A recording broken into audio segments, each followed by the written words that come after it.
School was intended on this continent to be, as it had been in northern Germany, a fifth column into the burgeoning libertarian condition where disenfranchised and oppressed groups were clamoring for some kind of seat at the bargaining table. School was to be a surgical incision into which the class-based management theories of England were to be inserted to interdict the liberty traditions. England's multi-layered social class is simply a modern-day representation of Julius Caesar's advice that when you're overwhelmed by the enemy, you divide them and conquer them that way by setting them against each other. The method was to be by infiltration into the minds of children, out of sight of their parents. The well-read here won't be shocked. Theorists from Plato to Rousseau to Frederick of Prussia knew and taught explicitly that if children could be kept childish beyond its term in nature, if they could be cloistered in a society of children without any real responsibility except obedience, if their inner lives could be attenuated by removing the insights of history, literature, philosophy, economics, religion, if the imminence of death and the certainty of pain and loss can be removed from daily consciousness, if the profound reflections on one's own death could be replaced with the trivializing emotions of greed, envy, jealousy, and fear, young people would grow older, but they would never grow up, and a great enduring problem of supervision would be solved. For who can argue against the truth that childish and childlike people are far easier to manage than critically trained, self-reliant ones? And now you're ready to hear the 6 purposes of modern schooling, taken directly from Dr. Inglis's book. The first function of schooling is adjustive. Schools are to establish fixed habits of reaction to authority. That's fixed habits of reaction. Notice that this precludes critical judgment completely. Notice, too, that requiring obedience to stupid orders is a much better test of function 1 than following sensible orders ever could be. You don't know whether people are reflexively obedient unless they'll march right off the cliff. Second is the diagnostic function.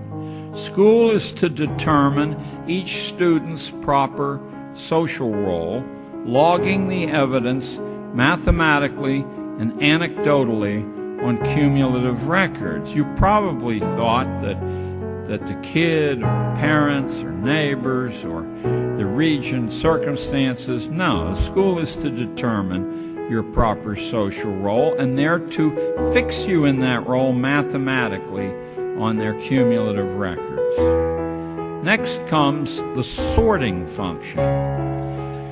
School sorts children by training individuals only so far as their likely destination in the social machine, not one step beyond. Keep in mind, you're not listening to John Gatto. You're listening to the man for whom the honor lecture in education at Harvard is named. The fourth function is conformity. As much as possible, kids are to be made alike. Whatever the background they come from, they're to be made alike. This is not done from any passion for egalitarian ideals, but so that their future behavior will be mathematically predictable in service to market research and government research. Next comes the hygienic function. This one's my favorite. This has nothing to do with individual health, but it has a lot to do with the health of the race, at least as Inglis or Darwin or his first cousin Galton saw it.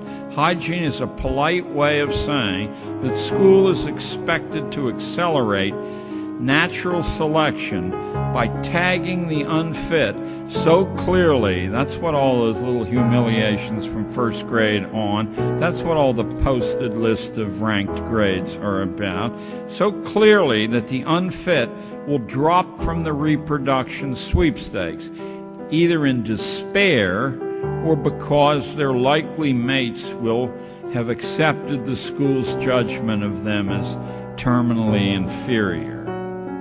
And last comes a fancy Latin word, the propaedeutic function. That's a fancy word meaning that a small fraction of lucky kids will quietly be taught how to take over management of this continuing project. Guardians of a population deliberately dumbed down and rendered childlike in order that government and economic life can be managed with a minimum of hassle. It's that low-down, nitty-gritty, common purpose, not Marx's grand warfare between classes and greedy